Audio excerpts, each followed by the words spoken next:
तो नमस्कार मेरे प्यारे साथियों, स्वागत है आप सभी का हमारे YouTube चैनल में। तो कैसे हैं आप सभी। क्षमा चाहता हूँ, 2-3 दिनों से आपकी क्लासेस नहीं हो पा रही थी, इसके लिए क्षमा चाहता हूँ।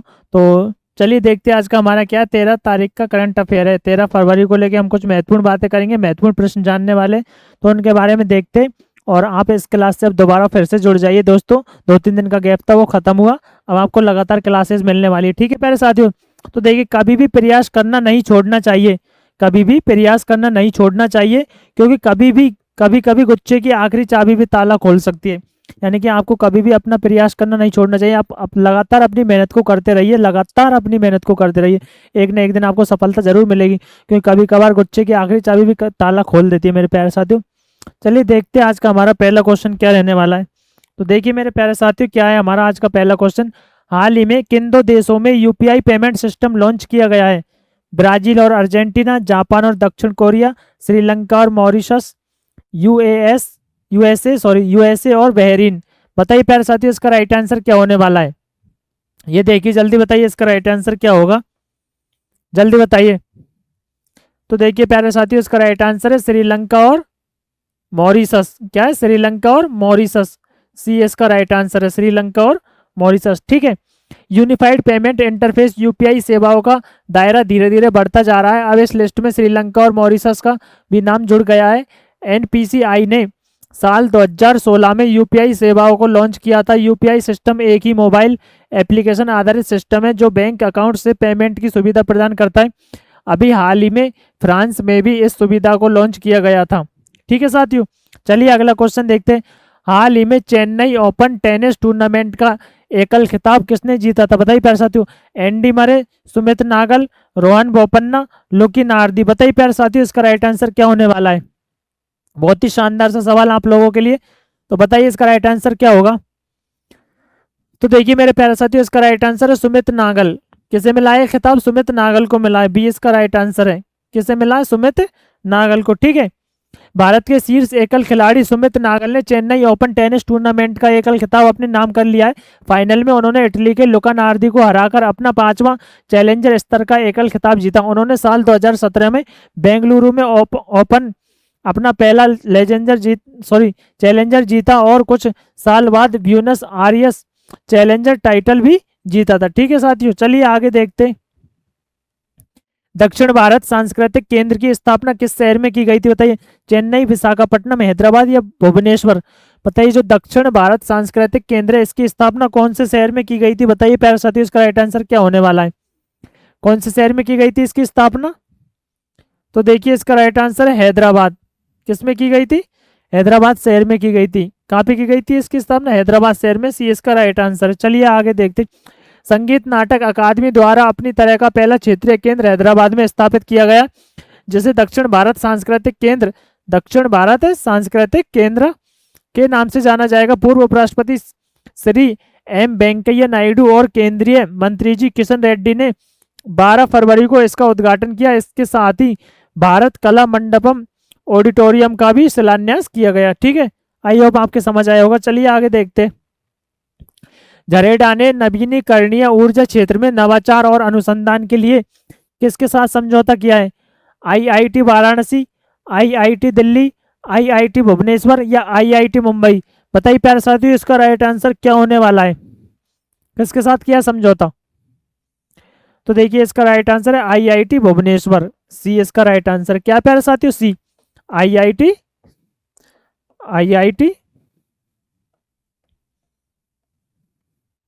आईआईटी भुवनेश्वर। ठीक है।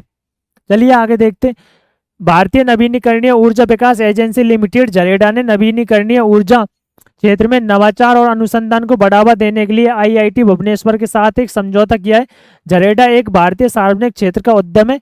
इसकी स्थापना 1987 में की गई थी। कब की गई थी इसकी स्थापना झरेडा की? 1987 में इसकी स्थापना की गई थी मेरे प्यारे साथियों। ठीक है। चलिए अगला क्वेश्चन देखते हैं। तो मेरे प्यारे साथियों, क्लास से लगातार जुड़े रहे, क्लास को स्किप ना करें, क्लास को छोड़कर ना जाए, क्लास से जुड़ रहे। आप लोगों के लिए बहुत ही शानदार और जानदार क्वेश्चन रहने वाले। तो देखिए, आईसीसी अंडर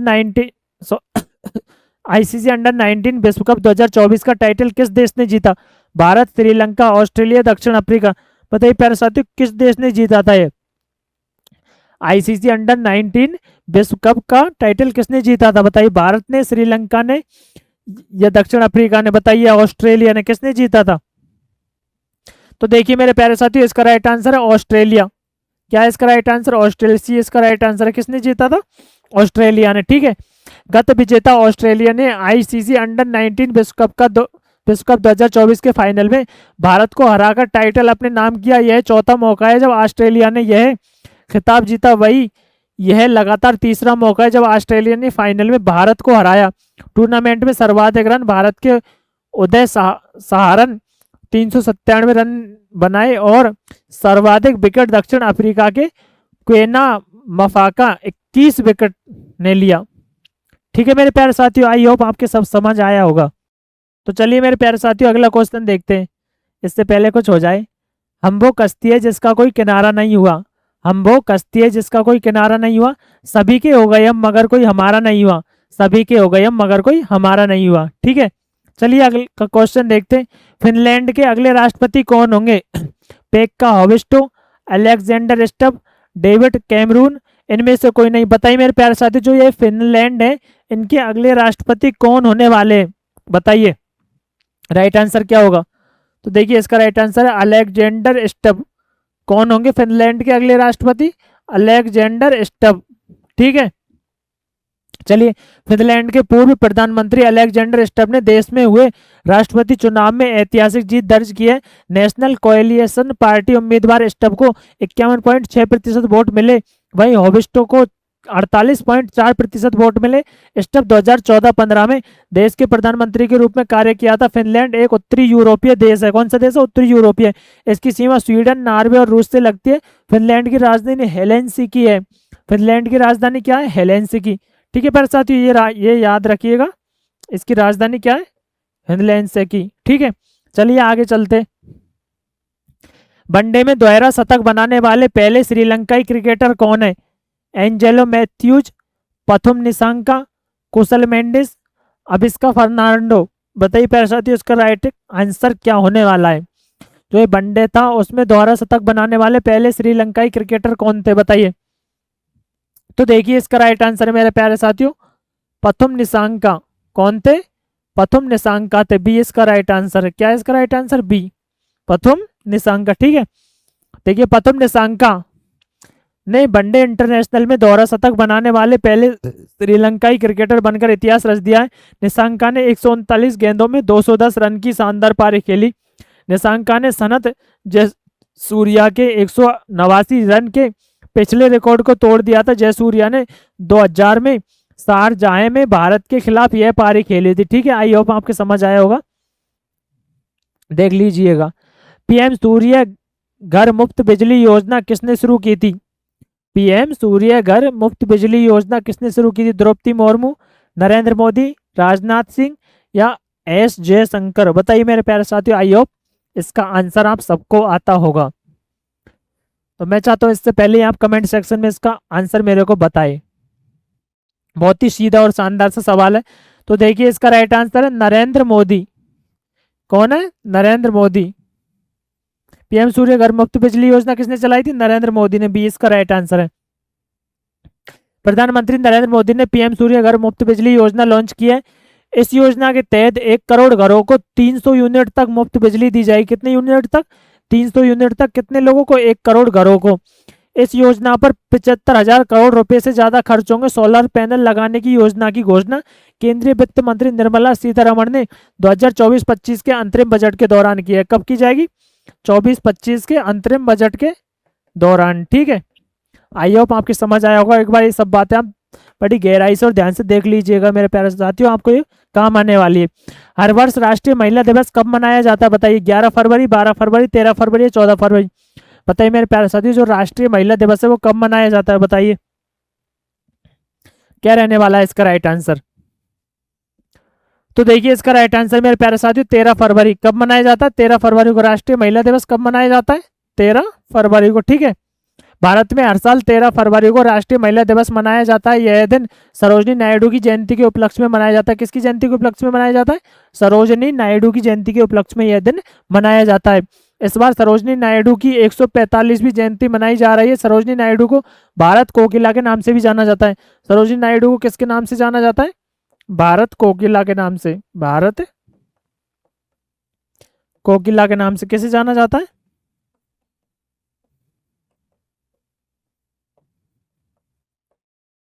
सरोजनी नायडू को। ठीक है, चलिए आगे चलते। देश में फुटबॉल खेल को बढ़ावा देने के लिए शिक्षा मंत्रालय ने किसके साथ समझौते पर हस्ताक्षर किए? अखिल भारतीय फुटबॉल महासंघ, फीफा, रिलायंस फाउंडेशन या इनमें से कोई नहीं? बताइए।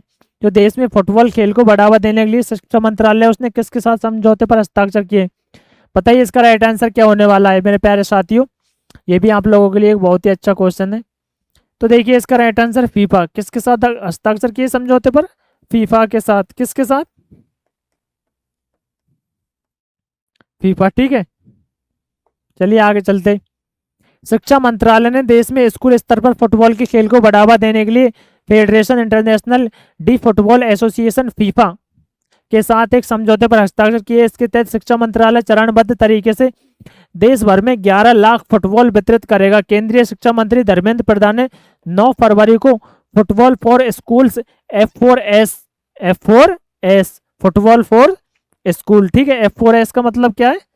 फुटबॉल फॉर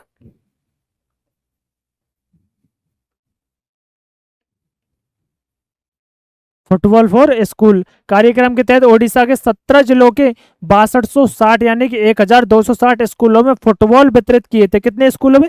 1260 स्कूलों में फुटबॉल वितरित किए थे। ठीक है, चलिए आगे चलते। भारत के पहले चीफ ऑफ डिफेंस स्टाफ दिवंगत जनरल बिपिन रावत की प्रतिमा का अनावरण कहाँ किया गया था? अनावरण कहाँ किया गया था? बताइए प्यारे साथियों। नई दिल्ली, वाराणसी, हरिद्वार या देहरादून? बताइए इसका राइट आंसर क्या होने वाला है मेरे प्यारे साथियों। जनरल बिपिन रावत की प्रतिमा का अनावरण कहाँ किया गया था? जल्दी बताइए। तो देखिए इसका राइट आंसर है देहरादून। D4 देहरादून। डी इसका राइट आंसर है। रक्षा मंत्री राजनाथ सिंह ने देहरादून में भारत के पहले चीफ ऑफ डिफेंस स्टाफ दिवंगत जनरल बिपिन रावत की प्रतिमा का अनावरण किया। इस मौके पर उत्तराखंड के मुख्यमंत्री पुष्कर सिंह धामी भी मौजूद रहे। पहले chief of defence staff general Bipin Rawat ने 1 जनवरी 2020 को कार्यभार संभाला था। कब संभाला था? 1 जनवरी 2020 को कार्यभार संभाला था। ठीक है, चलिए आगे चलते। हाल ही में दत्ताजीरो कृष्णराव गायकवाड़ का निधन हो गया है। वह किस खेल से जुड़े हुए थे? ए फुटबॉल, क्रिकेट, हॉकी या बैडमिंटन? दत्ताजीरो कृष्णराव गायकवाड़ है जिनका निधन हो चुका है, अभी वो किस खेल से संबंधित है? कौन से खेल से वो जुड़े हुए थे? बताइए। फुटबॉल से, क्रिकेट से, हॉकी से या बैडमिंटन से? बताइए मेरे प्यारे साथियों। तो देखिए इसका राइट आंसर क्रिकेट। क्या है इसका राइट आंसर? क्रिकेट। किस खेल से संबंधित थे वो? क्रिकेट खेल से संबंधित थे। ठीक है, पूर्व भारतीय कप्तान दत्ताजीरो कृष्णराव गायकवाड़ का हाल ही में निधन हो गया है। वह 95 वर्ष के थे। कितने वर्ष के थे वे? 95 वर्ष के, 95। अपनी मृत्यु से पहले वह सबसे उम्र दराज जीवित भारतीय क्रिकेटर के रूप में जाने जाते थे। गायकवाड़ ने प्रथम श्रेणी क्रिकेट में बड़ौदा का प्रतिनिधित्व किया और उसके नेतृत्व में टीम ने 1957-58 सीजन में रणजी खिताब जीता था। कब जीता था? 1957-58 में कौन सा खिताब जीता था? रणजी खिताब जीता। ठीक है प्यारे साथियों, आई होप आपके ये सब समझ आया होगा। तो चलिए आज की हमारी क्लास होती है यहीं पे खत्म। थैंक यू सो मच आप सभी साथियों को क्लास में बने रहने के लिए और पूरी क्लास देखने के लिए। तो ऐसी क्लास से जुड़े रहे, ऐसे हमसे जुड़े रहे। अब आप लोगों के लिए रोजाना रेगुलर क्लास मिलने वाली है। 2-3 दिन का गैप लग गया था किसी कारणवश, उसके लिए क्षमा चाहता हूँ मेरे प्यारे साथियों। तो आप क्लास से लगातार जुड़े रहे, आपको हर एक अपडेट यहाँ पे मिलता रहेगा और क्लास में जुड़े रहे। चैनल को सब्सक्राइब करें, क्लास को लाइक करें, शेयर करें, अपने दोस्तों को भी शेयर करें। ठीक है प्यारे साथियों, तो मिलते हैं नेक्स्ट क्लास में। थैंक यू सो मच, धन्यवाद साथियों।